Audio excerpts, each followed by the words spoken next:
Lin Nuoyi datang. Rambut panjangnya berkibar, dan di bawah cahaya bulan yang terang, tubuhnya yang ramping diselimuti lapisan cahaya lembut yang murni. Ia melangkah dengan anggun, tiba di luar halaman. Nuoyi, Chu Fang cepat-cepat berdiri. Pintu halaman tidak dikunci. Melihat sosok di bawah cahaya bulan itu, ia segera berjalan mendekat. Lin Nuoyi mengangguk padanya, meskipun ia baru saja mengalami pertempuran mendebarkan pada siang hari, hampir mati di punggung Bukit Ular Putih. Kini ia tampak damai dan tenang. Ia menatap Chu Fang, dan juga mengamati segala sesuatu di halaman. Dipantulkan oleh cahaya bulan, ia tampak semakin murni dan mempesona, dengan aura yang seolah tak tersentuh oleh urusan duniawi. Aku datang tanpa diundang, katanya. Meskipun auranya cenderung dingin, ia tidak bermaksud menjauh.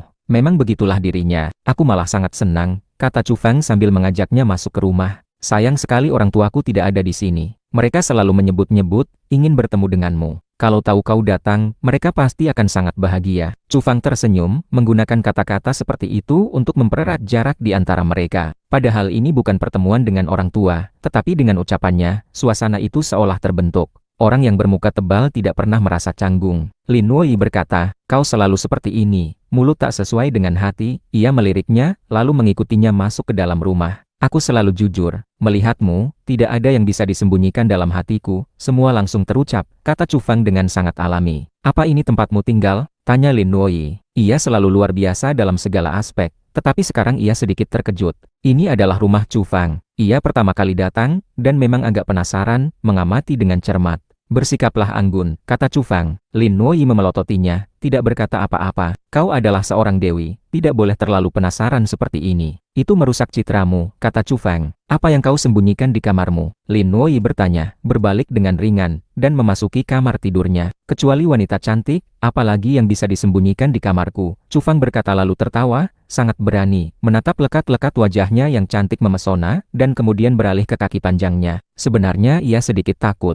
Pedang pendek hitam berada di bawah selimut. Ia tidak menyangka Lin Nuoyi akan mengunjunginya, dan masuk ke kamar tidurnya. Di punggung Bukit Ular Putih, ia menggunakan pedang ini untuk membunuhmu, melukai dewa bersayap perak, dan membunuh banyak manusia super. Ia ragu, haruskah ia memberitahukan kebenarannya? Namun, ia khawatir, takut hubungan mereka akan menjadi berlawanan. Lin Nuoyi selalu dingin dan memukau. Biasanya, siapa yang berani menatapnya dengan lancang seperti itu? Ia mengulurkan tangan, mendorong wajah Chu Fang dengan tegas dan langsung. Kemudian, ia berjalan keluar dari kamar tidur. Chu Fang mengikutinya keluar, memegang wajahnya, dan berkata, aku dilecehkan. Lin Nuoyi mengabaikannya, langsung menuju halaman. Cahaya bulan bersinar, tempat itu berdekatan dengan kebun buah. Ada aroma buah dan aroma bunga yang menyebar, wanginya sangat harum, sedikit manis. Iklim sedang berubah. Di musim gugur yang larut, tidak hanya ada buah-buahan yang matang, tetapi juga kuncup bunga yang bermekaran. Ini adalah hal yang belum pernah terjadi selama bertahun-tahun sebelumnya. Rumahmu sangat damai. Hidup di sini membuat hati mudah tenang, kata Lin Nuoyi. Chu Fang berjalan mendekat,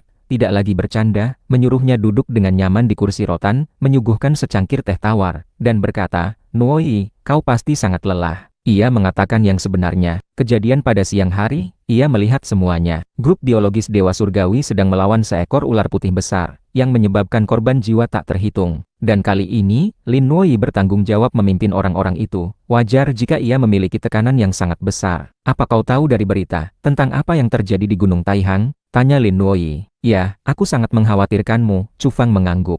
Kemunculan ular putih ini tidak terduga oleh siapapun. Rudal pun tidak bisa membunuhnya. Bahkan murid Sakyamuni yang melawannya pun nasib hidup dan matinya tidak diketahui, terlalu mengerikan. Kenapa kau belum pergi? Tempat ini terlalu berbahaya, Lin Nuoyi berkata sambil menatapnya, matanya dalam. Aku akan pergi setelah melihatmu pergi dengan selamat, jawab Chu Fang. Lin Nuoyi sangat tenang, menatapnya lekat-lekat.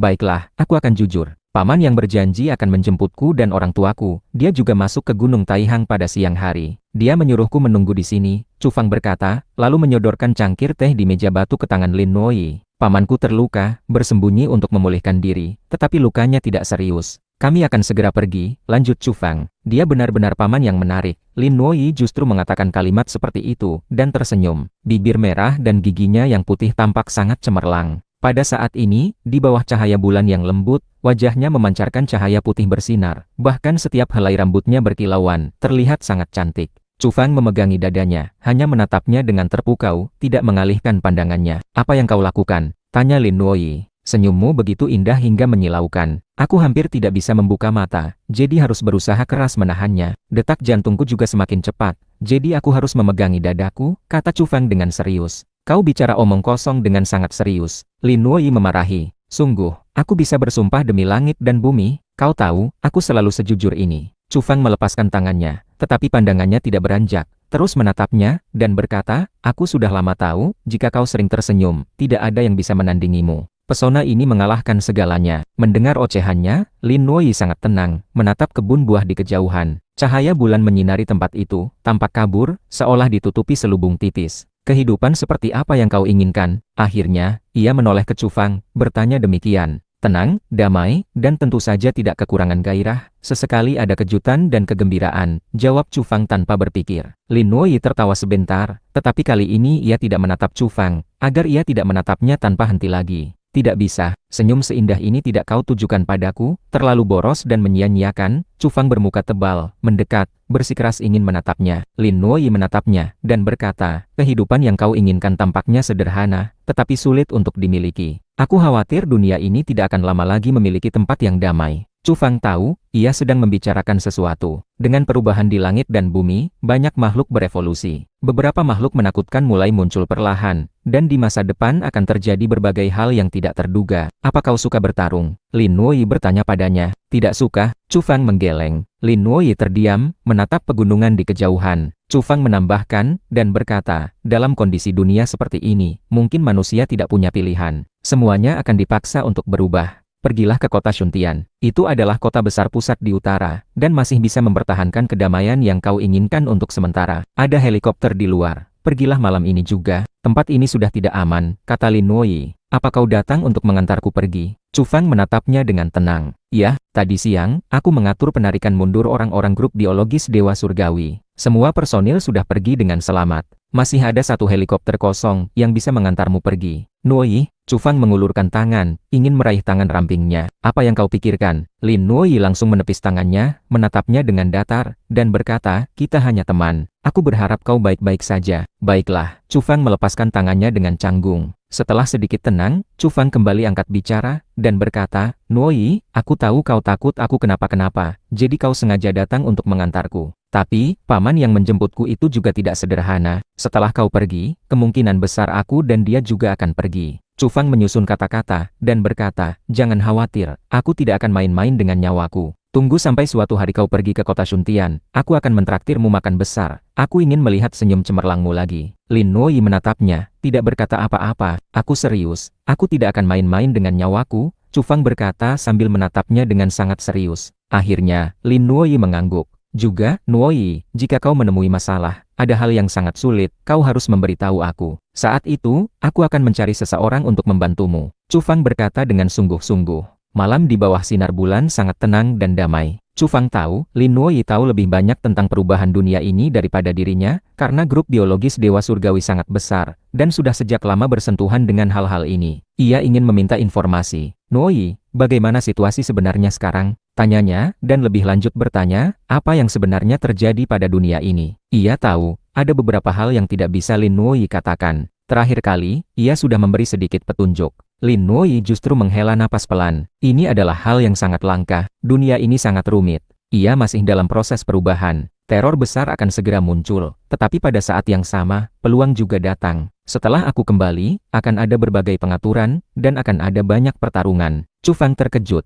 Meskipun Lin Nuoyi tidak mengatakannya secara spesifik, ia dapat tahu bahwa ia akan menghadapi berbagai masalah di masa depan. Setelah perubahan besar di langit dan bumi, ada beberapa kekuatan besar, seperti Gen Baodi, dan lain-lain. Apa yang mereka lakukan sama dengan grup biologis Dewa Surgawi, yaitu mengirim sebagian manusia super ke berbagai gunung dan sungai terkenal untuk mencari akar spiritual. Chu Fang mendengarkan dengan tenang, tidak menyela. Pohon kecil di Gunung Taihang, itu hanya salah satu penemuan kami saja. Sebenarnya, banyak gunung terkenal di dunia ini. Banyak tempat yang jauh lebih terkenal daripada Gunung Taihang, dan lebih ajaib. Chu Fang tersentuh, tidak bisa menahan diri untuk bertanya, maksudmu, semua gunung besar memiliki tanaman misterius, yang akan memicu pertarungan? Ya, ada beberapa tempat yang misterinya melampaui imajinasimu. Mungkin ada pohon suci, dan akar spiritual itu mungkin ada dalam jumlah yang banyak. Lin Nuoyi memberitahu. Chu Fang terkejut.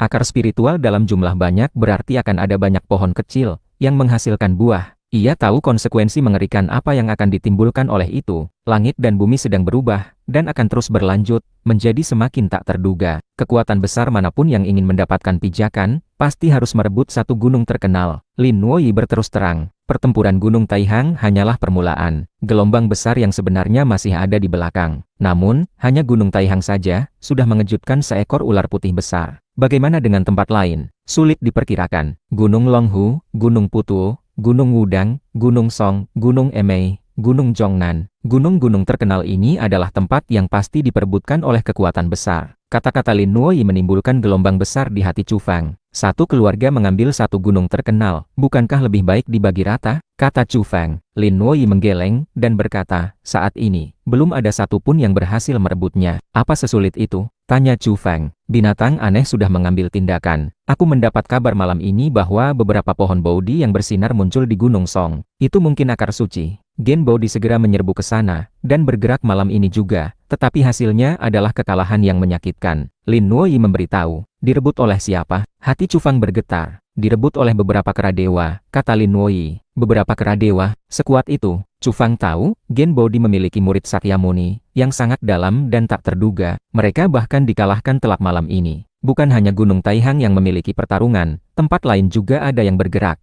Gunung Song, itu bukan tempat biasa, ada kuil kuno berusia ribuan tahun, dengan dupa yang menyala-nyala, dan banyak kuil. Ada seekor kera tua yang memiliki kemampuan luar biasa, dan sekarang ia bahkan sudah bisa melafalkan sutra, sangat kuat. Lin Nuoyi memberitahu. Kuil-kuil itu kini ditempati oleh beberapa kera dewa. Pasti mereka akan mengumpulkan sejumlah besar binatang aneh jenis kera. Chu Fang bisa membayangkan apa yang akan terjadi di Gunung Longhu, Gunung Putuo, Gunung Wudang, Gunung Emei, Gunung Kongtong, dan tempat-tempat lainnya. Diperkirakan pertarungan juga akan sangat sengit. Saat ini, satu gunung terkenal sudah ditempati oleh binatang aneh. Apa yang sebenarnya terjadi dengan murid Sakyamuni? Chu Fang ingin tahu mengapa pria parubaya itu begitu kuat. 21 tahun lalu, seorang anak dari suatu keluarga secara tidak sengaja memakan buah liar. Lin Nuoyi tidak menyebut murid Sakyamuni, tetapi malah membicarakan seseorang dari keluargamu di dalam grup biologis Dewa Surgawi. Hal ini membuat Chu Fang terkejut. Setelah itu, ia mengalami perubahan, menjadi sangat kuat. Lin Nuoyi menatapnya, mata indahnya sangat dalam. Bagaimana bisa ada buah ajaib 21 tahun yang lalu? Chu Fang terheran-heran. Dia adalah kakak laki-laki dari seseorang bernamamu, dan jarang muncul selama bertahun-tahun ini. Setelah Lin Nuoyi selesai bicara, ia bangkit, dan berjalan keluar dari halaman. Di bawah cahaya bulan, ia diselimuti lapisan cahaya putih bersih, suci dan indah. Kulitnya seputih salju dan berkilauan, bahkan setiap helai rambutnya memancarkan cahaya. Chu Fang menatap punggungnya yang sempurna, tertegun sejenak. Ia pergi begitu saja. Nuoyi benar-benar terlalu cermat. Jangan-jangan dia tahu siapa aku. Chu Fang curiga, karena mu adalah musuhnya dan ialah yang membunuhmu di Gunung Taihang.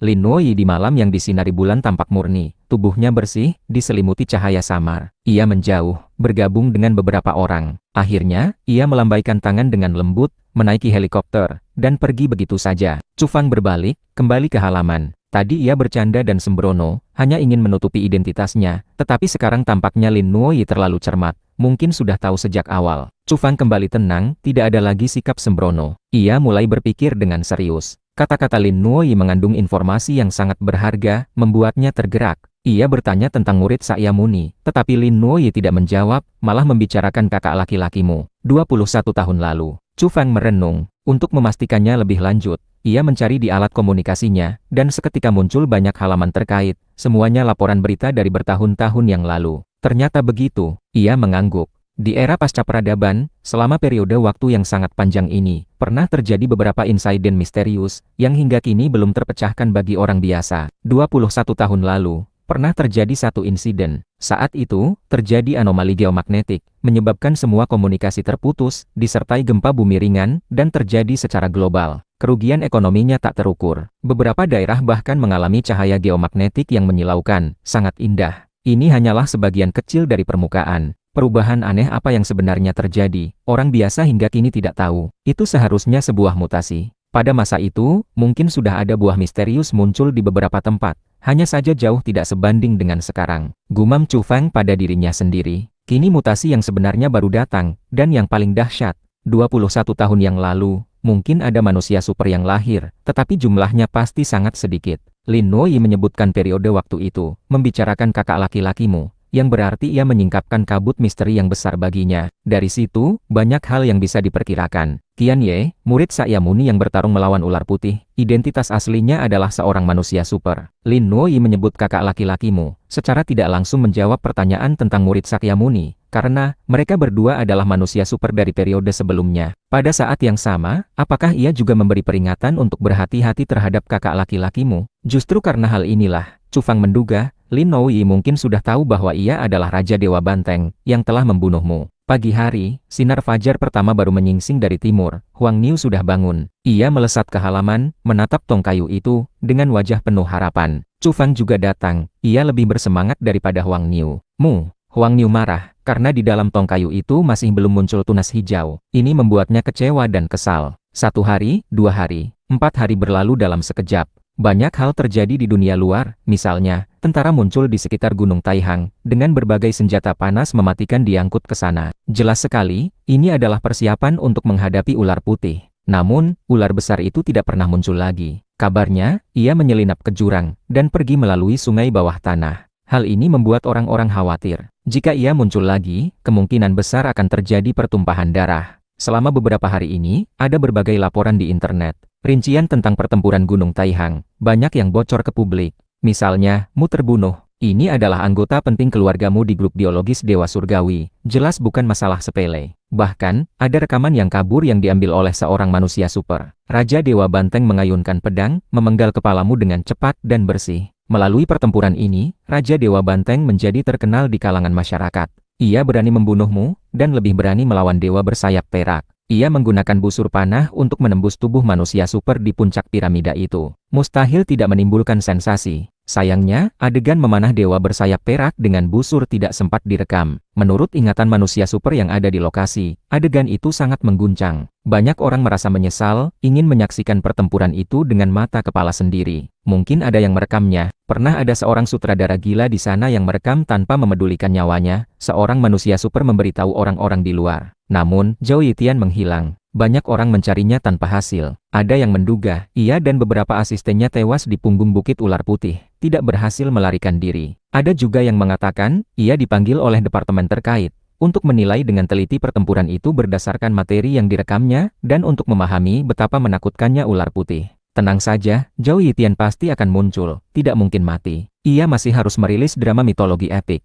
Seseorang sangat yakin, berbicara dengan nada yang sangat meyakinkan, mengatakan hal itu. Pertempuran ini, tubuh tak terkalahkan Fajra menimbulkan sensasi. Seseorang merekam adegan ia menahan peluru secara langsung, sangat gagah perkasa. Ada juga foto, tepat saat ia membunuh babi hutan sebesar kendaraan lapis baja. Selain itu, Lin Nuoyi, Jiang Luoshen, Qian Ye murid Sakyamuni, dewa bersayap perak, dan lainnya, juga menjadi fokus pembicaraan orang-orang. Pertempuran punggung bukit ular putih menimbulkan kegemparan besar, dan tidak tenang selama beberapa hari. Orang-orang menyaksikan betapa menakutkannya binatang aneh, dan dipenuhi kekhawatiran tentang masa depan. Selama periode ini, beberapa hal tidak biasa juga terjadi di luar negeri. Ada yang mengklaim telah melihat seekor naga hitam, yang menyerupai kadal raksasa, memiliki sayap, melintas di langit, menyebabkan kepanikan. Ada juga yang mengatakan, pohon suci tumbuh di Gunung Olympus. Tidak lama kemudian, ada yang maju untuk membantah rumor tersebut, tetapi ada juga yang tidak membantahnya. Lebih banyak lagi hal-hal aneh yang beredar, menimbulkan gelombang besar. Luar negeri juga tidak tenang. Orang-orang memiliki ketakutan akan masa depan. Hari kelima, Huang Niu tidak bisa menunggu lagi, karena sapi hitam besar sudah mulai mendesaknya untuk berangkat,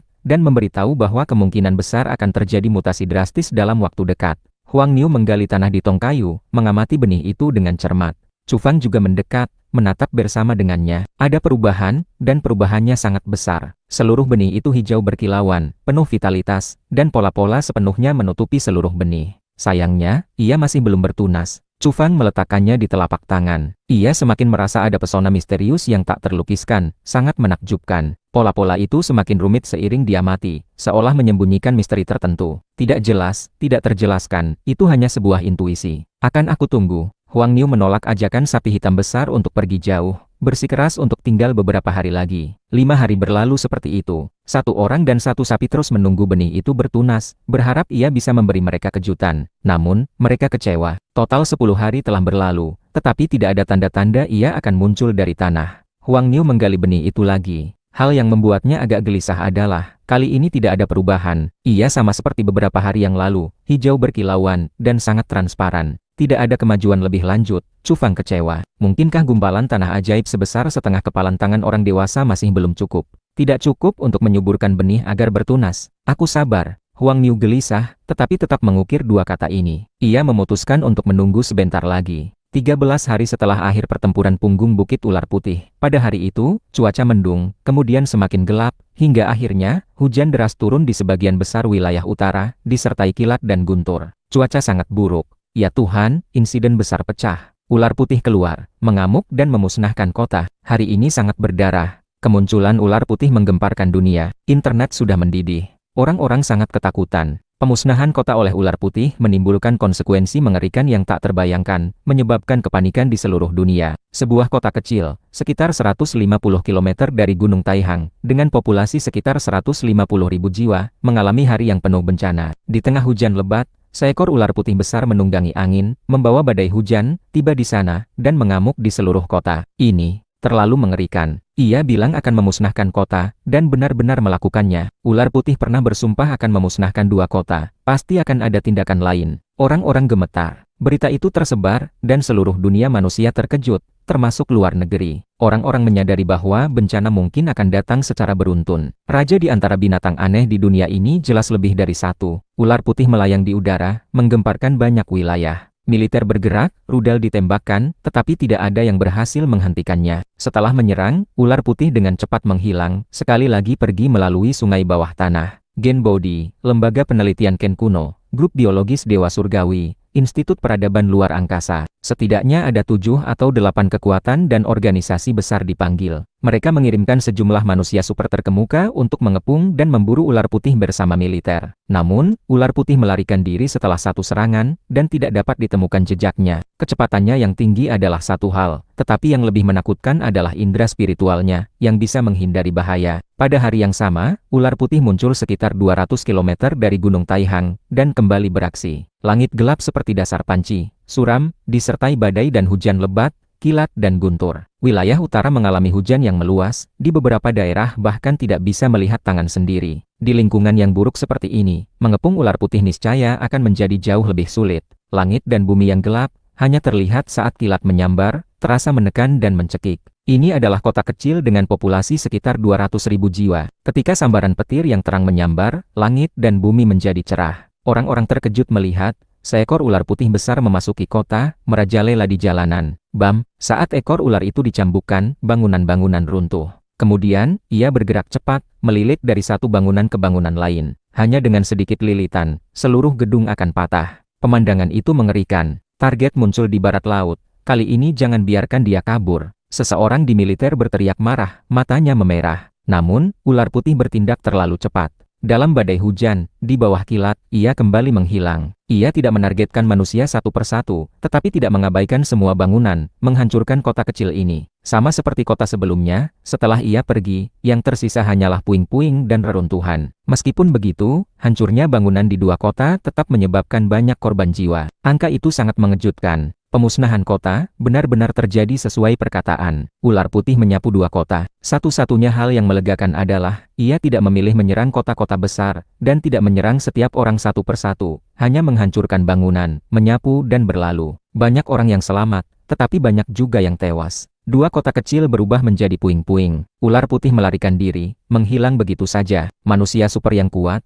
serta rudal dan lainnya, tidak ada yang bisa melacaknya. Ia berhasil melarikan diri ke tempat yang tidak diketahui. Pada hari itu, berita menyebar ke seluruh dunia. Ini adalah bencana besar, yang menandakan krisis tertentu. Seluruh dunia terkejut. Berbagai laporan membanjiri, memicu diskusi semua orang, dan menyebabkan ketakutan besar. Cepat pergi, kita tidak bisa tinggal di sini lagi. Sapi hitam besar datang, ingin membawa Huang Niu pergi. Tunggu beberapa hari lagi, Huang Niu tidak mau menyerah. Ia tidak ingin putus asa. Perubahan drastis di langit dan bumi semakin cepat. Aku khawatir krisis akan datang ke sini, dan jika ingin kembali ke dekat Gunung Kunlun, mungkin kita harus menempuh jarak puluhan ribu kilometer lebih jauh, kata sapi hitam besar dengan sangat serius. Kata-katanya sangat mengejutkan, mengandung informasi yang sangat mengerikan. Beri aku waktu beberapa hari lagi. Huang Niu bersikeras. Baik di dalam maupun luar negeri, semua wilayah bergejolak. Bagaimana mungkin tetap tenang setelah terjadi insiden mengerikan seperti itu? Semua orang membicarakan ular putih. Ia tidak takut senjata panas, dan bisa menghindari bahaya terlebih dahulu. Hal ini membuat pusing dan menakutkan. Di seluruh dunia, banyak ahli menyumbangkan saran, memikirkan berbagai cara untuk memusnahkan ular besar itu. Tak lama kemudian, insiden besar lainnya terjadi, yang membuat perhatian terhadap insiden ular putih berkurang drastis. Karena, hanya berselang 2 hari, bencana besar tiba-tiba meletus di wilayah tertentu di barat. Seekor naga hitam keluar, sangat marah, menyemburkan api panas, membakar bumi. Keganasannya meluap, tidak ada yang bisa menandinginya. Pada hari itu, ia menghancurkan sebuah kota. 500.000 orang tewas secara tragis. Naga hitam itu mengamuk, mengepakkan sepasang sayap naga raksasa, menyemburkan api misterius dari mulutnya, membakar segalanya. Tidak ada yang tersisa di daerah itu, berubah menjadi tanah hangus. Pada hari itu, naga hitam itu mengaum, mengklaim bahwa seseorang mencuri telur naganya. Ini adalah penyebab terjadinya bencana besar. Seluruh dunia gemetar. Daya rusak naga hitam ini terlalu besar. Dia berevolusi dari kadal raksasa. Siapa sangka, dia berubah menjadi raja naga hitam. Mengerikan sekali, aku merasa akhir dunia telah tiba. Barat diliputi ketakutan. Kita harus membunuhnya. Beberapa anggota parlemen di barat berteriak marah. Kita memiliki gudang senjata paling kuat. Jika perlu, kita bisa menggunakan semua senjata terlarang. Dia tidak akan bisa melarikan diri. Target ditemukan, sudah terkunci. Perang pembantaian naga telah dimulai. Seluruh dunia mengawasi. Setidaknya Raja Naga Hitam ini tidak dapat melarikan diri ke kedalaman sungai bawah tanah. Banyak orang yakin, ia bisa dibunuh dalam waktu singkat. Sapi kecil, kau masih mau pergi atau tidak? Sapi hitam besar gelisah, karena ia semakin merasa tidak tenang. Ia punya firasat, jika tidak segera pergi, mungkin akan ada masalah besar. Huang Niu mengukir kata-kata, ia masih tidak mau pergi. Sikapnya sangat teguh. Sapi hitam besar ingin memukulnya, mengapa masih menunda-nunda di saat seperti ini? Ia berpikir, memandang Huang Niu dari samping, merasa ada yang aneh. Mengapa ia keras kepala tidak mau pergi? Chu Fang telah menyelamatkan hidupku, aku ingin membalas budinya. Sebelum pergi, aku ingin mewariskan semua keahlianku padanya. Huang Niu berbohong tanpa berkedip. Ia masih ingin bertahan. Jika belum melihat benih itu tumbuh dan mekar, hatinya akan sangat tidak rela. Tidak perlu, kau tidak punya apa-apa lagi yang bisa diajarkan. Cepat pergi saja. Chu Fang membongkar kebohongannya. Huang Niu menangis tersedu-sedu, menolak pergi mati-matian, dan menunjukkan ekspresi yang sangat sedih. Sebenarnya, itu karena kesal pada Chu Fang. Tetapi ia tidak bisa mengamuk di depan sapi hitam besar. Ia harus berpura-pura, menarik Chu Fang, menyeka air mata, dan menunjukkan keengganan untuk berpisah. Benar-benar menjijikkan, aku tidak tahan denganmu. Sapi hitam besar marah dan berbalik pergi. Ketika Huang Niu melihatnya menghilang, ia segera menerkam Chu Fang dan mengajaknya berkelahi. Air mata yang belum kering itu berubah menjadi kemarahan, dan pertempuran pun dimulai. Chu Fang melarikan diri dengan panik. Seorang pahlawan sejati tidak akan mengambil resiko yang tidak perlu. Huang Niu yang telah berevolusi lagi terlalu kuat. Ia jauh di luar kemampuannya untuk melawan. Faktanya, Huang Niu sangat ingin membawa tong kayu besar itu, dan menunggunya tumbuh di perjalanan. Tetapi ia takut sapi hitam besar akan tahu kebenarannya dan merebutnya. Relatif, ia masih lebih mempercayai Chu Fang. Terutama karena Chu Fang tidak bisa mengalahkannya. Adapun pergi ke Kunlun, Chu Fang tidak berniat melakukannya sekarang. Orang tuanya sangat cemas, menelepon beberapa kali sehari, menanyakan di mana ia sekarang. Sebelumnya, ia sudah mengatakan bahwa ia sudah dekat dengan kota Shuntian. Jika ia tidak segera kembali, ia takut kedua orang tuanya akan terlalu cemas hingga jatuh sakit. Chu Fang pergi ke bengkel senjata dingin untuk menemui Paman Zhao San. Jika bukan karena busur guntur agung saat di Gunung Taihang, kemungkinan besar ia akan mati di sana. Paman San, bagaimana kondisi tubuhmu? Tanya Chu Fang. Ia pernah mengupas 1 biji pinus, dan menyuruh Paman Zhao San memakannya. Ia tidak berani memberi lebih, takut terjadi sesuatu yang tidak terduga. Seluruh tubuhku penuh energi, rasanya ada kekuatan yang tak habis-habis. Aku merasa seolah-olah tiba-tiba menjadi 20 tahun lebih muda. Tidak, aku lebih hebat daripada saat aku masih muda dan kuat. Paman Zhao San sangat gembira. Ia sudah mengunci gerbang rumahnya. Takut orang lain yang lewat akan mendengarnya. Bisnis dan lainnya ia tinggalkan sementara. Rambut pendek putih Paman Zhao San yang hanya sepanjang 3 cm telah menghitam banyak. Tubuhnya lebih kuat, dan kekuatannya berlipat ganda dari masa mudanya. Makanlah beberapa biji lagi. Chu Fang berbisik, mengupas 4 biji pinus yang semuanya ungu berkilauan, dengan aroma harum, dan transparan seperti berlian ungu. Paman Zhao San membuka mulutnya, ingin mengatakan sesuatu, tetapi dihentikan oleh Chu Fang. Ia menyuruhnya untuk tidak bersuara, dan segera memakannya. Chu Fang dan Huang Niu telah berdiskusi. Diperkirakan orang biasa yang memakan 5 biji pinus akan mengalami mutasi. Lagi pula, bahkan Huang Niu yang begitu kuat, ketika memakan biji pinus ungu keemasan yang ke-10, Khasiat obatnya sudah tidak jelas lagi, dan ia tidak lagi berubah. Apalagi manusia biasa yang belum pernah mengalami transformasi apapun. Benar saja, pada hari itu, Paman Jausan mengalami mutasi. Kekuatannya melonjak, lapisan sisik ungu muncul di permukaan tubuhnya, membuatnya kebal terhadap pisau dan senjata. Sisik itu bisa dikontrol untuk muncul dan menghilang sesuai keinginannya. Setelah Zhao Chuan tahu, ia menangis terseduh-seduh. Mengapa manusia super lain dapat mengendalikan fitur abnormal mereka dengan bebas, sementara tanduk bantengnya tidak bisa, dan selalu ada di sana? Huang Niu memberitahu, ini adalah kekuatan kekal, transformasi yang lebih menyeluruh. Kekal apanya? Aku berharap bisa bertransformasi dengan bebas. Zhao Chuan melolong panjang. Chu Fang bermurah hati, dan memberi Zhao Chuan beberapa biji pinus lagi, karena ia merasa bahwa terakhir kali ia hanya memakan 2 biji pinus, dan tidak mendapatkan efek terbaik. Zhao Chuan senang, sekaligus takut, tetapi pada akhirnya tetap memakannya. Benar saja, ia masih bisa berevolusi. Hanya saja, keesokan harinya ia menangis. Ia datang mencari Chu Fang dan Huang Niu. Kalian menjebakku, aku tidak mau hidup lagi. Mengapa evolusiku berbeda dari orang lain? Zhao Chuan menangis terseduh-seduh, karena tanduk keempat telah tumbuh. Yang satu ini tumbuh di belakang kepalanya, menghadap ke belakang, dan seperti tanduk di bagian atas, itu adalah tanduk yang lurus. Chu Fang juga terkejut. Kemampuan yang didapatkan Zhao Chuan melalui transformasi sama sekali berbeda dari Paman Jiaosan. Ciri-cirinya benar-benar berlainan. Zhao Chuan menumbuhkan tanduk yang bisa menyemburkan api, sementara Paman Jiaosan menumbuhkan sisik ungu, dengan kekuatan luar biasa. Arah evolusi bergantung pada faktor misterius yang tersembunyi di dalam tubuh. Huang Niu mengukir kata-kata memberitahu. Apa yang ingin kau katakan? Apa leluhur keluargaku berevolusi dari banteng? Zhao Chuan sangat marah. Huang Niu mengangguk dengan sangat serius, menganggap hal itu sangat mungkin. Aku akan melawanmu. Zhao si gendut marah, merasa dihina oleh Huang Niu. Hasilnya, begitu ia menerjang, ia langsung ditekan ke tanah oleh satu kaki hitam besar, tidak bisa bergerak. Raja Iblis Banteng. Zhao Chuan ketakutan hingga lehernya menciut. Sapi hitam besar itu muncul secara misterius, tanpa suara. Faktanya, sapi hitam besar telah mengawasi Huang Niu selama 2 hari ini, menduga ada yang aneh. Kalau tidak mengapa ia tidak mau pergi. Tetapi ia tidak menemukan kelainan apapun. Huang Niu sangat licik. Ia tahu dukun tua itu tidak mudah dibodohi, jadi ia menahan dorongan selama 2 hari ini, tidak berkeliaran di dekat tong kayu. Tentu saja, ia masih bisa tahu apakah benih itu sudah berakar dan bertunas atau belum. Bagus, ini adalah bibit yang baik.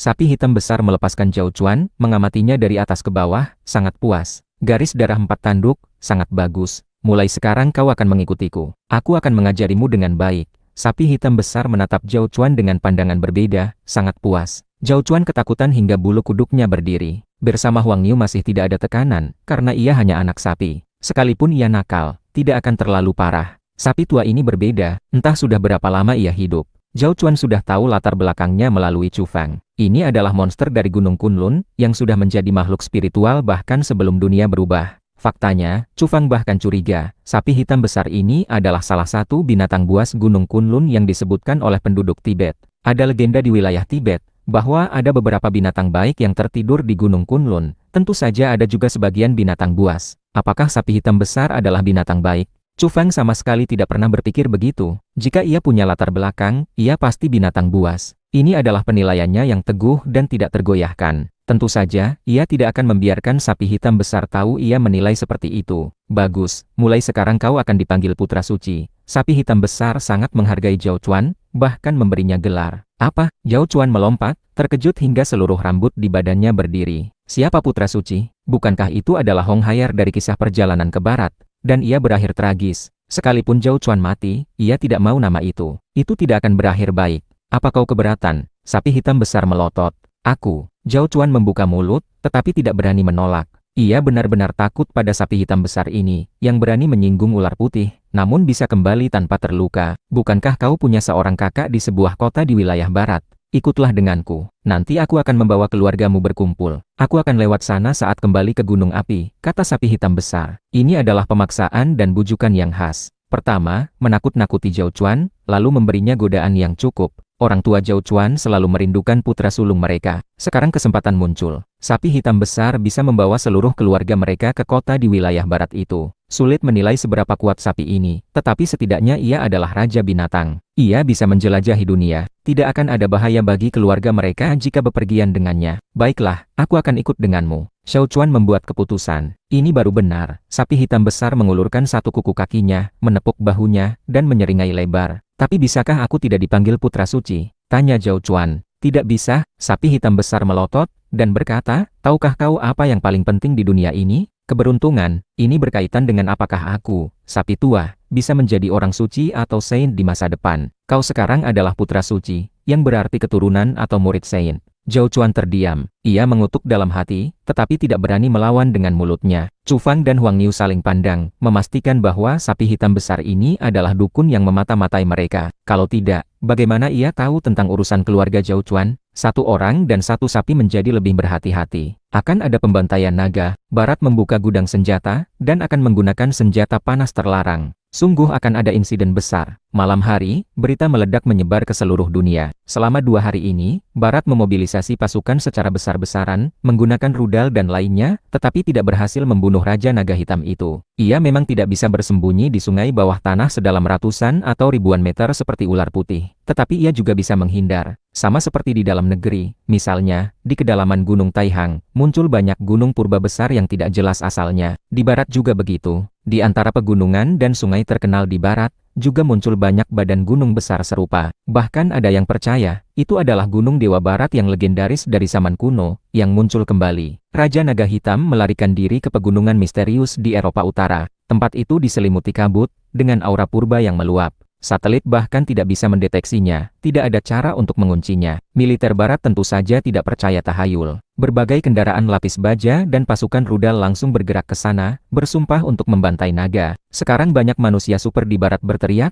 melihat siapa yang bisa mandi darah Raja Naga Hitam, menjadi pembantai naga, mengulangi prestasi mitos kuno. Namun, setelah tank dan kendaraan lapis baja masuk, kerugian sangat besar, dan mereka menghadapi kekalahan besar. Helikopter tempur yang masuk langsung kehilangan arah. Monster, semuanya monster. Pasukan manusia super melarikan diri, mengalami kekalahan telak. Di pegunungan besar yang diselimuti kabut itu, terlalu banyak monster. Burung buas dan binatang buas ada di mana-mana. Di bawah perintah Raja Naga Hitam, mereka menyerbu dengan gila-gilaan. Meskipun sudah tahu ada berbagai makhluk kuat di pegunungan misterius itu, pada awalnya militer tidak berpikir mereka tidak akan bisa mengatasinya. Kenyataan sangat kejam. Serangga beracun di mana-mana, burung pemangsa melayang di udara, monster ada di mana-mana. Setelah masuk, mereka seperti memasuki dunia baru dan asing. Mereka mengalami kerugian besar. Yang paling menakutkan adalah, monster-monster itu menuruti perintah Raja Naga Hitam. Bombardir jarak jauh, gunakan senjata paling kuat, ratakan tempat itu dengan tanah. Seorang petinggi militer Barat memberikan perintah terakhir. Gudang senjata dibuka. Mereka memutuskan untuk menggunakan senjata pemusnah massal untuk meratakan pegunungan besar itu dalam satu pertempuran. Mereka tidak peduli dengan biayanya. Sekalipun boros, mereka harus meratakan tempat itu sepenuhnya. Mereka yakin tidak mungkin gagal membunuh Raja Naga Hitam. Terserah monster apa, binatang buas apa, pergilah ke neraka. Dunia Barat bergejolak.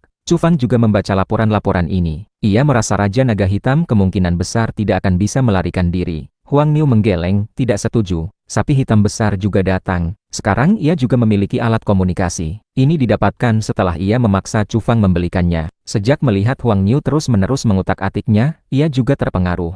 Ia harus mengikuti perkembangan zaman. 2 ekor sapi menguasai alat komunikasi, jelas bukan hal yang baik. Mimpi di siang bolong. Mereka benar-benar berpikir bisa membunuh Raja Naga Hitam dengan cara ini? Mustahil. Sapi hitam besar mencibir. Mengapa? Tanya Chu Fang. Apa kau pikir senjata pemusnah massal mereka bisa meratakan tempat itu? Itu terlalu naif. Apa kau tahu apa yang terhubung di belakang gunung-gunung besar ini? Dan seberapa luasnya? Sapi hitam besar menunjukkan ekspresi jijik setelah membaca laporan itu. Terhubung kemana? Tanya Chu Fang. Ruang lipat. Tak terbatas, kata sapi hitam besar. Apa maksudnya? Bukankah itu hanya sebidang pegunungan, hanya puluhan atau ratusan gunung besar yang muncul tiba-tiba? Bagaimana mungkin tidak ada batasnya? Chu Fang tidak mengerti. Ambil contoh Gunung Taihang, apa menurutmu hanya muncul ratusan atau ribuan gunung purba besar? Kau pernah masuk bersama Huang Niu? Apa kau pernah sampai di ujungnya? Tanya sapi hitam besar. Belum, Chu Fang menggeleng. Biarkan dia yang memberitahumu. Sapi hitam besar menunjuk Huang Niu. Huang Niu enggan, tetapi tetap mengukir kata-kata memberitahu. Di seluruh dunia, di belakang gunung-gunung purba besar yang baru muncul, semuanya terhubung ke area misterius. Entah itu daratan tak berbatas, atau samudera luas. Jangan berharap bisa mencapai ujungnya dalam waktu singkat. Mustahil. Chu Fang terkejut. Apa kau tahu di mana ular putih itu sekarang? Dia juga sudah masuk ke gunung purba, dan menjadi penguasa di satu wilayah. Sekarang dunia luar sama sekali tidak bisa menguncinya, kata sapi hitam besar. Belakangan ini, ia terus waspada, takut ular putih akan menyelinap untuk menyerangnya. Ternyata sapi hitam besar menemukan ular putih sudah masuk ke Gunung Purba. Ini, Chu Fang tercengang. Dunia ini telah membesar, dan jauh lebih besar dari yang ia bayangkan. Benar-benar tak terbatas. Sebenarnya, dunia ini memang sudah sangat besar. Hanya saja, selama bertahun-tahun yang panjang di masa lalu, kalian manusia tidak menyadarinya, kata sapi hitam besar. Apa yang sebenarnya terjadi? Chu Fang bertanya dengan serius. Sapi hitam besar melipat selembar kertas putih di meja tulis Chu Fang terus-menerus, membuatnya semakin kecil, dan akhirnya meremasnya dengan kuat, menjadi bola yang sangat kecil. Kau lihat ini? Dunia yang semula seperti ini hanya dilipat, lalu diremas, seketika menjadi kecil. Inilah dunia yang kau lihat sehari-hari, kata sapi hitam besar dengan santai. Sekarang, sedikit ditarik, bola kertas itu terbuka, dan luas dunia yang tersembunyi pun terlihat, katanya sambil meregangkan kertas. Namun, ini hanya perumpamaan kasar, dan tidak sepenuhnya benar. Ada masalah besar, sapi hitam besar membuang gumpalan kertas itu. Kemudian, ia menunjuk ke langit, dan berkata, dilihat dari ketinggian, dari sudut pandang manusia, perubahan dunia ini tidak terlalu besar. Masih sama seperti sebelumnya, bukankah sudah menjadi sangat besar? Chu Fang bertanya, bingung. Kau merasa dunia besar karena memasukkan ruang lipat ke dalamnya. Sebenarnya, ruang-ruang itu selalu ada. Hanya saja, dulu kau tidak bisa melihatnya. Sekarang, sebagian sudah bisa dirasakan. Ini masalah yang sangat rumit, sulit dijelaskan dalam waktu singkat. Sapi hitam besar tidak ingin bicara banyak. Beberapa hari kemudian, tidak ada lagi orang barat yang berteriak. Tidak ada lagi yang menyerukan pembantaian naga. Sebab, mereka menghadapi kegagalan yang belum pernah terjadi sebelumnya. Mereka menyia-nyiakan banyak rudal, bahkan senjata terlarang, yang mereka tembakkan ke pegunungan besar yang diselimuti kabut itu. Tetapi seperti sapi tanah liat yang masuk ke laut, tidak menimbulkan riak apapun.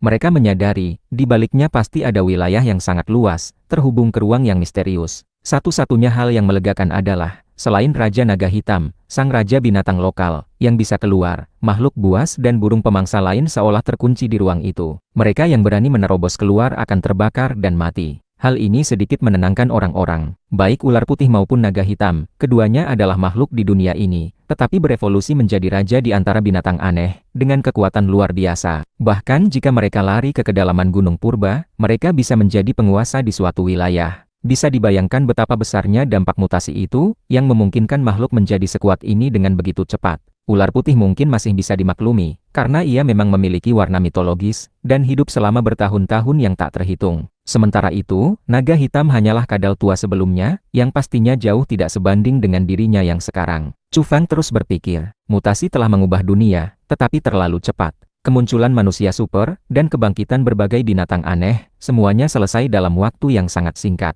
Huang Niu, beritahu aku, apa yang sebenarnya terjadi? Ia sangat ingin tahu kebenarannya. Huang Niu sangat berhati-hati, ragu-ragu untuk waktu yang lama. Akhirnya ia memutuskan untuk memberitahu Chu Fang, menulis sebaris kata, perubahan yang belum pernah terjadi dalam 10 juta tahun. Jelaskan lebih spesifik, tegas Chu Fang. Aku selamat dari 9 kematian, datang ke dunia ini untuk apa? Tentu saja untuk menjadi saint dan leluhur. Huang Niu berterus terang. Kemudian, ia menunduk, menulis baris demi baris kata. Di tempat yang disegel ini, akan ada perubahan yang menggemparkan dunia. Huang Niu melanjutkan menulis di sana. Mengapa Chu Fang bisa mencapai prestasi ini dalam waktu sesingkat mungkin? Huang Niu memberitahu, itu karena ia berhasil menyambut perubahan yang belum pernah terjadi dalam 10 juta tahun ini. Manusia super lain juga begitu. Kalau tidak, bagaimana mungkin bisa terjadi seperti ini? Adapun murid Sakyamuni, ular putih, Raja Naga Hitam, dan lainnya, mereka bisa menjadi begitu kuat, bahkan menjadi raja di Gunung Purba, semua karena perubahan langit dan bumi ini, yang membuat mereka bangkit dalam waktu singkat. Dunia seperti apa tempat kita ini? Hati Chu Fang tidak tenang. Pasti ada rahasia besar di sini. Tak terhitung burung buas dan binatang buas di Gunung Purba ingin menerobos masuk ke sini, semuanya ingin datang ke sini untuk berevolusi. Sejauh ini, hanya Huang Niu yang berhasil. Dunia ini adalah... Huang Niu terus mengukir kata-kata. Huang Niu merenung, berpikir dengan cermat, ingin menggambarkan dunia ini dengan bahasa yang paling akurat. Tanah perebutan. Ia menulis dua kata ini, tetapi sepertinya tidak puas. Akhirnya ia menghapus, dan mengukir lagi. Tanah belenggu. Masih dua kata, tetapi setelah berpikir berulang kali, ia menghapusnya lagi. Tanah kehancuran suci. Tiga kata, tetapi ia masih menggeleng. Tanah keputusasaan, tanah fajar, tanah 100 pertempuran, tanah gemerlap, tanah kengerian, tanah kejatuhan. Ia terus menulis, dan terus menghapus. Beberapa deskripsi saling bertentangan dan cukup berlawanan. Jelas, ia juga pusing, tidak tahu bagaimana menjelaskannya dengan jelas. Sebenarnya aku juga tidak tahu. Akhirnya, ia berhenti menulis, meninggalkan sebaris kata ini. Apa maksudnya? Sudah bicara banyak, pada akhirnya malah menyangkal semuanya. Chu Feng sangat tidak puas. Namun, ia sudah tahu bahwa Huang Niu tidak menipu. Ia berusaha keras mendeskripsikan dunia ini, tetapi selalu merasa kurang tepat, kurang komprehensif. Saat aku memulai jalan ini, aku masih terlalu kecil. Beberapa hal rumit tidak terlalu membekas di ingatanku. Aku hanya perlu ingat bahwa aku akan bangkit di sini, dan pada akhirnya menjadi saint dan leluhur. Kata Huang Niu memberitahunya, sebuah jalan khusus bisa menuju ke sini. Chu Feng terkejut. Sepertinya ada penjelasan di balik semua ini. Ada banyak jalan, makhluk yang tak terhitung jumlahnya melangkahinya, tetapi 9 dari 10 akan mati di tengah jalan. Hanya sedikit yang bisa tiba dengan selamat. Huang Niu memberitahu kebenaran ini. Gunung purba besar memang sudah ada di dunia ini, termasuk dalam ruang lipat. Itu telah ada dari awal hingga akhir. Burung buas dan binatang buas di gunung itu adalah makhluk asli, bukan makhluk yang dimaksud Huang Niu yang memulai perjalanan. Kau datang dari mana? Tanya Chu Feng. Huang Niu tidak mau bicara. Ia berjalan ke jendela, memandang ke langit berbintang, dan mulai melamun. Chu Feng memandang sapi hitam besar. Sapi hitam besar memutar matanya, berkata, jangan tanya aku lahir di dunia ini. Akhirnya, ia menambahkan, aku adalah Raja Iblis Banteng yang perkasa. Chu Feng merasa, hanya dirinya yang memiliki saraf yang cukup kuat.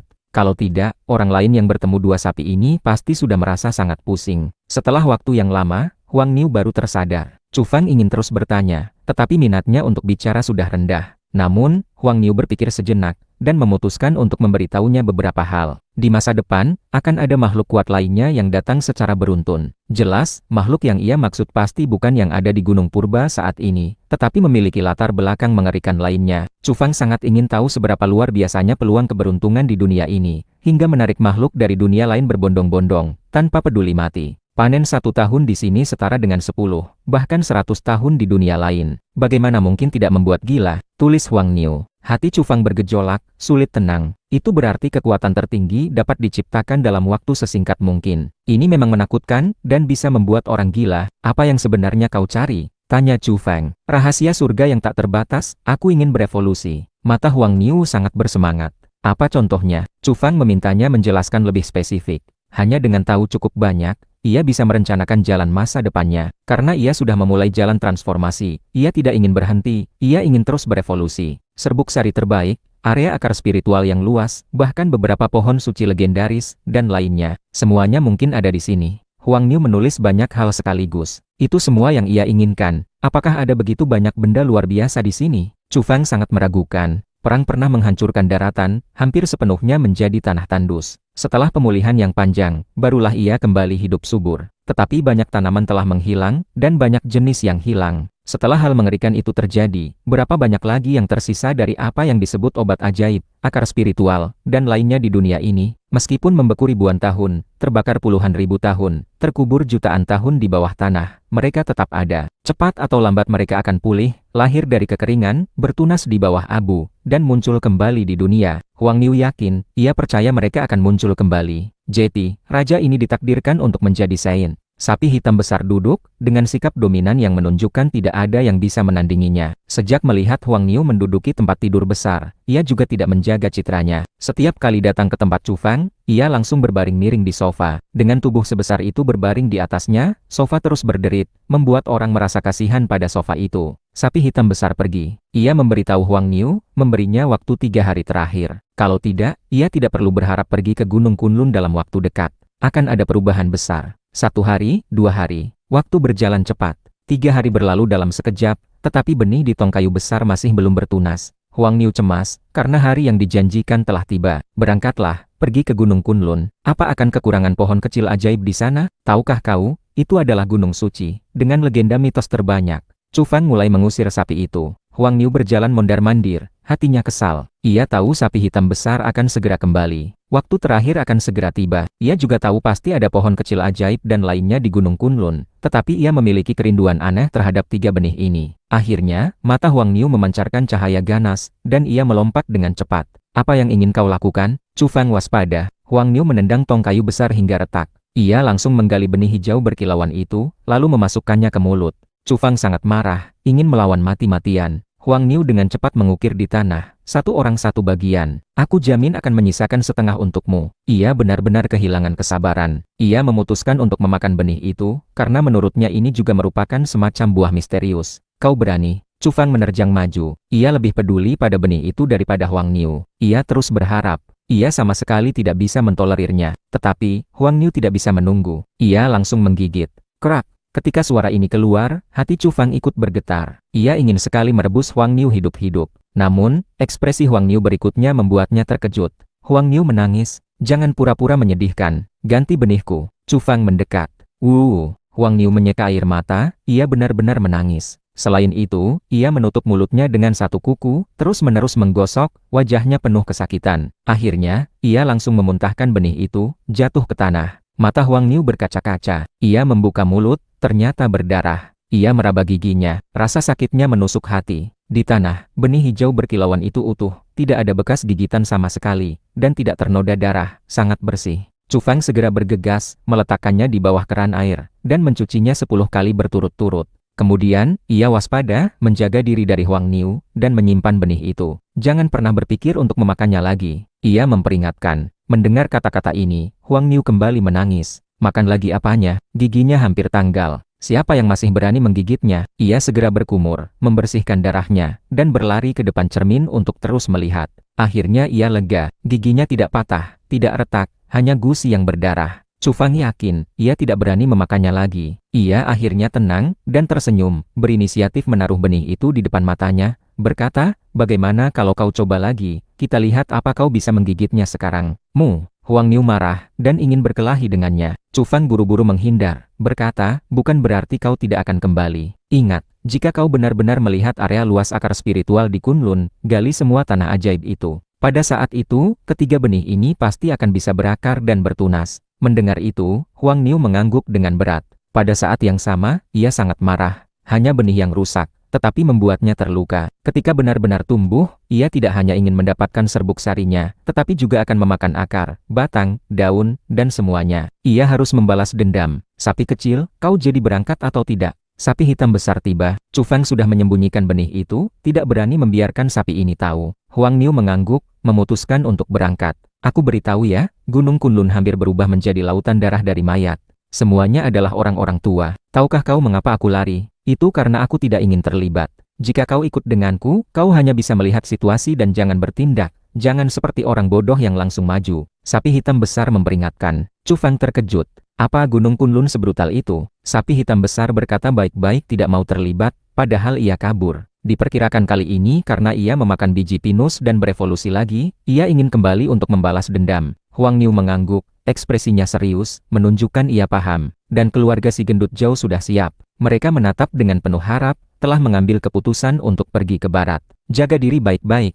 Sampai jumpa. Chu Fang mengantar mereka. Mereka saling mengucapkan selamat tinggal, berharap keselamatan masing-masing. Dunia mulai kacau. Tidak ada yang tahu apa yang akan terjadi. Sulit dikatakan apakah mereka bisa bertemu lagi.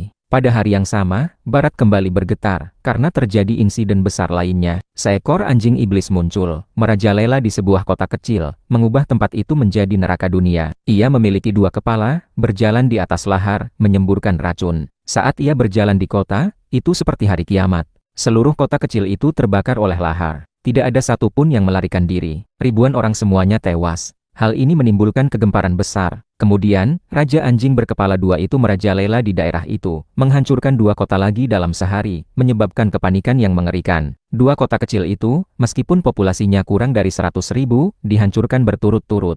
Dampaknya terlalu besar. Tidak ada yang bisa melarikan diri. Raja Anjing ini sangat kejam. Kabarnya, anjing ini sudah sangat tua. Sebelum berevolusi, seseorang pernah melihatnya di padang liar menjaga 2 pohon kecil. Saat itu, orang-orang masih belum tahu tentang apa yang disebut buah aneh. Sekarang jika dipikirkan kembali, kedua pohon kecil itu terlalu luar biasa. Satu pohon kecil berwarna hitam pekat, pohon kecil lainnya merah menyala seperti darah. Keduanya menghasilkan buah. Saat itu, mutasi baru dimulai. Orang biasa sama sekali tidak tahu. Seorang pria parubaya kebetulan lewat di sana. Karena penasaran, ia mengambil foto pohon kecil dan anjing tua itu. Dan ia mencoba mengusir anjing itu, merasa telah menemukan jenis tanaman baru. Saat itu anjing tua itu mengamuk, melawannya mati-matian. Pria paruh baya itu terpaksa mundur. Ia ingin mencari orang untuk menggali kedua pohon kecil itu, tetapi ketika ia kembali, buah-buahan itu hilang, dan anjing itu juga menghilang. Ya Tuhan, kedua pohon kecil itu digali, dan akhirnya layu. Raja anjing itu melacak jejak orang yang menggali pohon, dan membunuh sepanjang jalan. Akhirnya, orang-orang mencapai kesimpulan ini. Tidak diragukan lagi, ini adalah bencana besar. Barat kembali memobilisasi pasukan untuk mengepung Raja Anjing. Hasilnya, ia menjadi sangat ganas. Ia membantai dua kota kecil lagi, lalu melarikan diri ke Gunung Purba, dan menghilang. Di barat, orang-orang khawatir. Banyak yang hidup dalam ketakutan. Selanjutnya, di dataran tinggi di barat,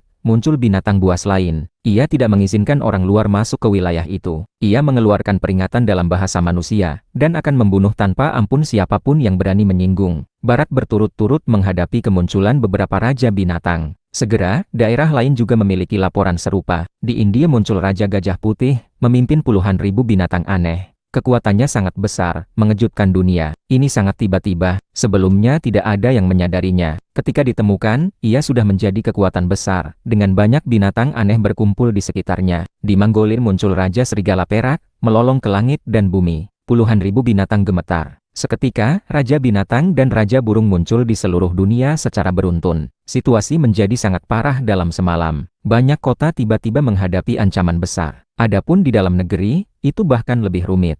Gunung Longhu, Gunung Wudang, Gunung Song, Gunung Jongnan, Gunung Kongtong, dan Gunung Emei semuanya muncul makhluk mengerikan. Mereka saling membunuh, dan juga bertempur dengan kekuatan besar manusia, memperebutkan gunung spiritual. Berapa hari baru berlalu, seluruh dunia telah berubah. Pola telah ditulis ulang. Pertumpahan darah terjadi di mana-mana. Chu Fang mengemasi barang-barang, bersiap meninggalkan kota Qingyang, menuju kota besar di utara, kota Shuntian. Ia menyimpan tanah ajaib di dalam kotak batu, dan mengubur ketiga benih di tanah di dalamnya, agar mudah dibawa. Sesuatu yang mengejutkan terjadi. Setelah benih dan tanah ajaib dimasukkan ke dalam kotak batu, mereka memancarkan esensi kehidupan. Cahaya hijau muncul. Apa yang terjadi? Hati Chu Fang bergetar hebat. Kotak batu itu berasal dari kaki Gunung Kunlun, dan memang digunakan untuk menyimpan ketiga benih itu.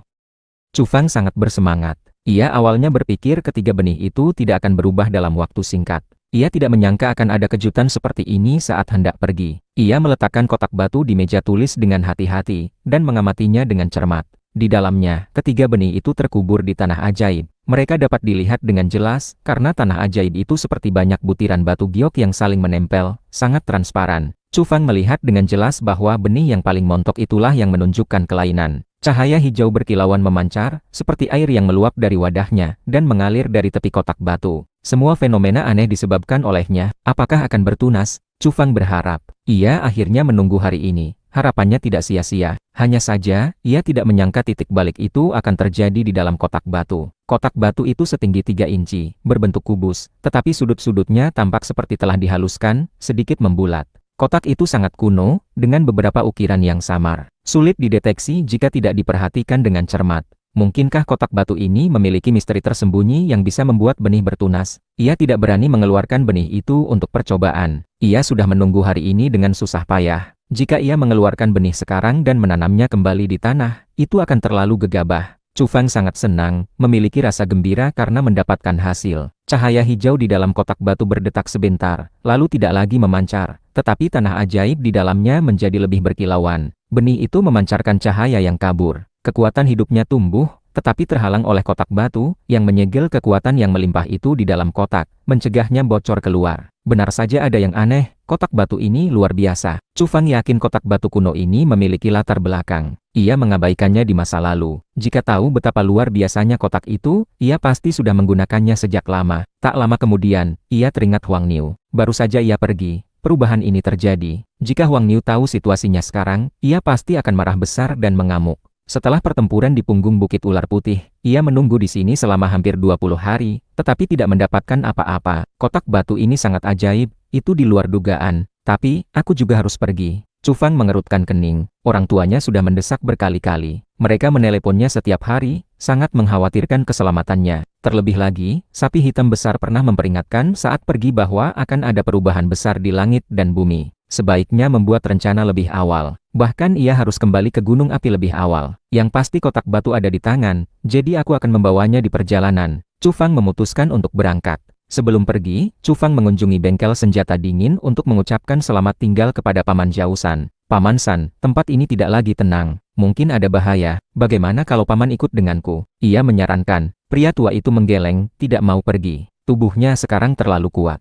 Kekuatannya luar biasa, jauh melebihi orang biasa. Chu Fang ingin meninggalkan busur guntur agung untuknya sebagai pertahanan diri. Khawatir sesuatu terjadi pada kota Qingyang. Xiao Chu, bawalah. Kau ingin pergi ke kota Shuntian. Perjalanan terlalu jauh, lebih dari 1000 kilometer. Dunia sekarang tidak damai. Sulit memprediksi apa yang akan terjadi di jalan. Sebenarnya, Paman Zhao San tidak setuju ia pergi. Jarak terlalu jauh. Sekarang ada banyak burung buas dan binatang aneh di mana-mana. Bepergian sendirian sangat berbahaya. Tetapi Chu Fang sudah mengambil keputusan. Ia ingin segera tiba di kota Shuntian. Sebab, Chu Fang pernah memberitahu orang tuanya bahwa ia sudah sangat dekat dengan kota Shuntian. Jika ia tidak segera muncul, kebohongan baiknya di masa lalu akan terbongkar. Xiao Chu, jaga diri baik-baik. Paman Zhao San mengantarnya keluar. Chu Fang mengunjungi toko barang bekas lagi. Ia memberikan kunci rumahnya kepada Paman Liu, memberitahu bahwa kulkas di rumahnya penuh dengan daging, jangan sampai terbuang. Selama hari-hari ini, ia sering memberi Paman Zhao San dan Paman Liu hasil buruannya, tetapi pada akhirnya, ia harus pergi. Xiao Chu, kau tidak boleh bepergian sendirian. Terlalu berbahaya. Paman Liu dipenuhi kekhawatiran. Ada seorang manusia super yang ikut denganku, kata Chu Fang berpamitan. Ia meninggalkan kota Qingyang dan melakukan perjalanan ke utara. Sekarang, ia hanya butuh 1,1 detik untuk melintasi jarak 100 meter. Bisa dibilang ia melesat seperti kilat. Ia membuka langkahnya. Dalam waktu singkat, ia sudah puluhan kilometer jauhnya. Tetapi kecepatan ini tidak bisa bertahan lama. Perjalanan terlalu jauh, olahraga yang intens membuat seluruh tubuhnya panas. Jika ia terus mempertahankannya dalam waktu lama, akan ada masalah. Namun, Chu Fang tidak segera berhenti. Ia terus berlari kencang, ingin tahu di mana batasnya. Di jalan, ia bergegas seperti badai, menerbangkan pasir dan batu. Seiring berjalannya waktu, ia mulai mengurangi kecepatan, berangsur-angsur melambat. Kabut putih mengepul di atas kepalanya. Permukaan tubuhnya panas membara. 1 jam kemudian, Chu Fang berhenti. Kira-kira aku sudah menempuh jarak 100 km. Ini adalah kecepatan yang luar biasa. Jika tersebar, itu akan menimbulkan kegemparan. Tubuh manusia yang begitu kuat, tidak jauh lebih lambat dari kendaraan. Jarak 100 meter dalam 1,1 detik, tetapi hanya bisa bertahan sesaat. Sulit dipertahankan, Chu Fang menggeleng. Jika ia mempertahankan kecepatan itu sepanjang perjalanan, itu akan sangat menakutkan. Ia berkeringat banyak. Olahraga intensif semacam itu sangat menghabiskan energi. Setelah berjalan perlahan selama lebih dari 1 jam, ia merasa pulih banyak, dan mulai berlari kencang lagi. Kecepatannya tetap sangat tinggi, dengan suara angin berdesir di telinganya. Sepanjang jalan, berbagai pemandangan mundur. Di masa lalu, ini pasti dianggap manusia super. Bagaimana mungkin tubuh manusia bisa secepat ini? Jalan masih ada, meskipun beberapa tempat bukan jalan raya, ada jalan tanah liat yang menyambung. Kalau tidak, berlari kencang di hutan seperti ini pasti tidak akan berhasil. Kecepatan yang terlalu tinggi dapat dengan mudah menabrak batu, pohon besar, dan lainnya. Kali ini Chu Fang berlari selama 40 menit lebih, lalu berhenti. Kulitnya sangat panas. Permukaan tubuhnya menjadi merah cerah, dan banyak kabut putih keluar. Konsumsi energinya terlalu besar. Aku tidak bisa bepergian dengan cara ini. Chu Fang merasa beban kerjanya terlalu berat. Jika ia bertemu burung buas atau binatang aneh lainnya, kondisi fisiknya yang buruk akan menimbulkan masalah. Dengan kondisi fisiknya, menempuh jarak ratusan kilometer dalam sehari sangat mudah, tanpa merasa lelah sama sekali. Jika ia berlari kencang sampai menghabiskan semua energinya, jarak yang ia tempuh pasti akan sangat menakutkan, tetapi mungkin akan terjadi kecelakaan. Jalanan sangat sepi. Sulit menemukan jejak manusia dalam jarak puluhan hingga ratusan kilometer. Di masa lalu, ini benar-benar tak terbayangkan. Di mana ada area tak berpenghuni yang begitu luas sebelum dunia berubah. Beberapa tempat banyak pohon. Suara auman binatang terdengar dari waktu ke waktu di pegunungan. 1 jam kemudian, Chu Fang sedang berjalan dengan kecepatan yang stabil.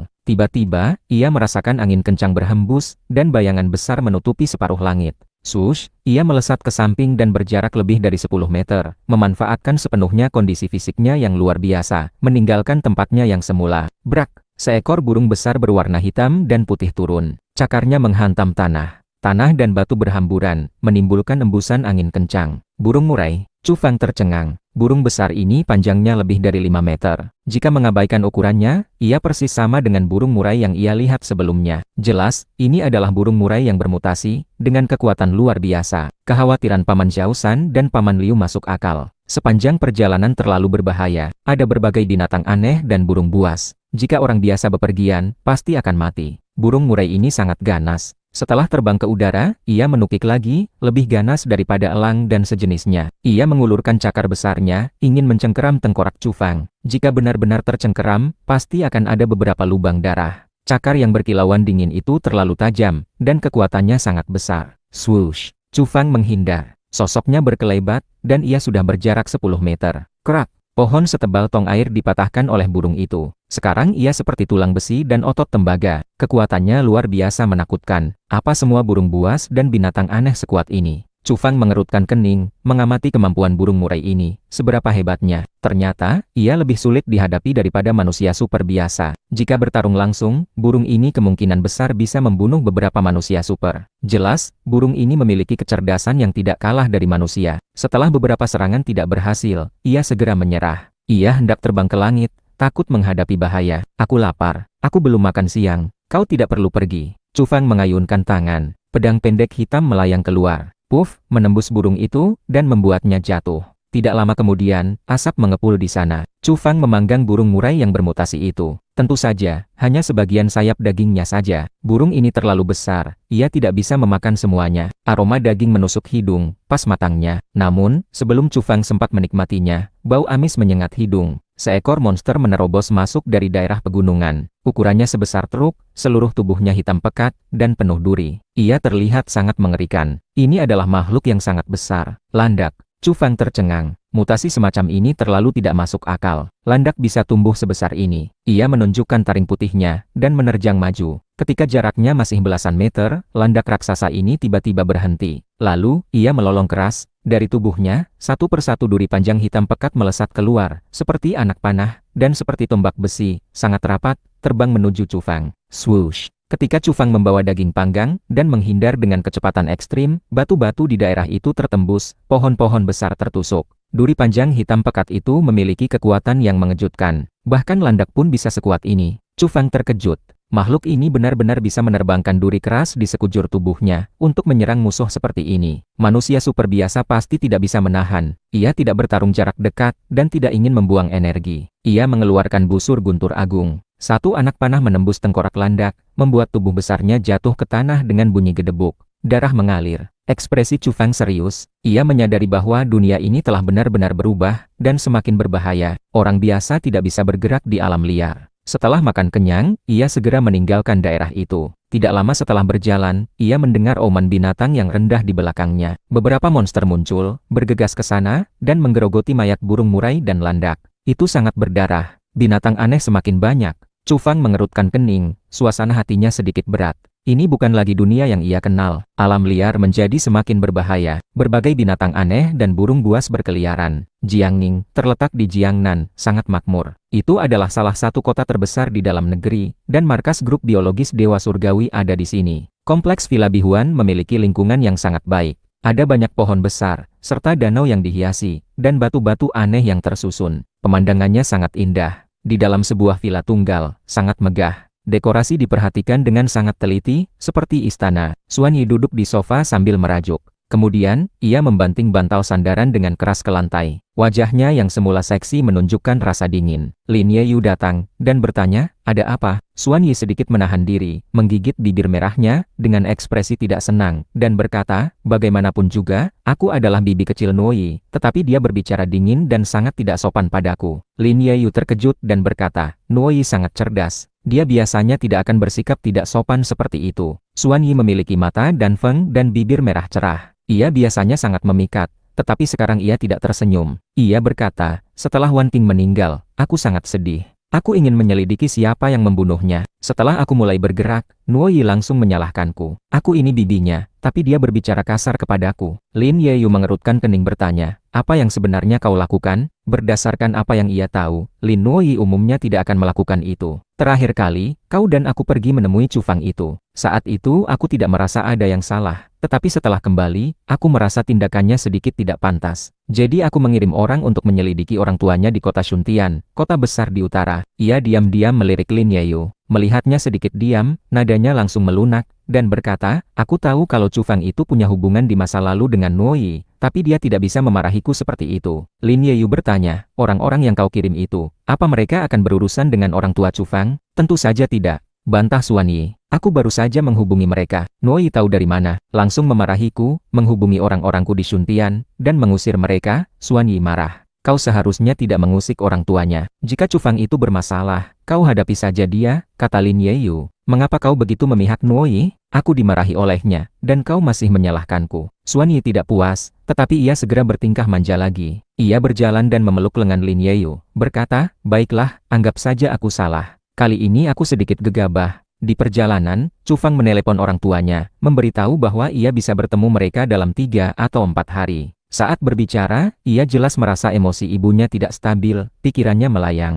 Ibu, ada apa? Apa yang terjadi? Ia bertanya. Tidak ada apa-apa, cepatlah pulang. Sekarang tidak damai. Ayah dan ibu sangat mengkhawatirkanmu. Kau tidak bohong pada kami kan? Apa kau benar-benar sudah dekat dengan Shuntian? Aku hampir sampai. Jangan khawatir, Cufang merasa ada masalah di rumah. Ayah, beritahu aku, apa ada masalah di rumah? Tak lama kemudian, Cufang menelepon ayahnya, dan bertanya dengan serius. Akhirnya, ayahnya bicara, ia tidak lagi menyembunyikannya. Hari ini, mereka berdua diancam dan diintimidasi. Orang-orang itu bahkan ingin bertindak, mencoba membawa mereka pergi. Orang seperti apa? Tanya Cufang. Sepertinya beberapa manusia super. Semuanya agak aneh, ayahnya memberitahunya. Cufang mencengkeram alat komunikasi. Cahaya dingin muncul di matanya. Ia paling takut hal seperti ini terjadi. Ia ingin segera kembali. Sebab, ia dengan tajam menyadari bahwa ini kemungkinan besar ditujukan padanya. Manusia super ini berani menyerang orang tuanya. Ia sangat marah. Ini menyentuh batas kesabarannya. Kemudian beberapa orang muncul, dan memarahi manusia super itu hingga pergi. Kami benar-benar berterima kasih kepada mereka, ayahnya memberitahu. Ayah, ibu, jangan takut.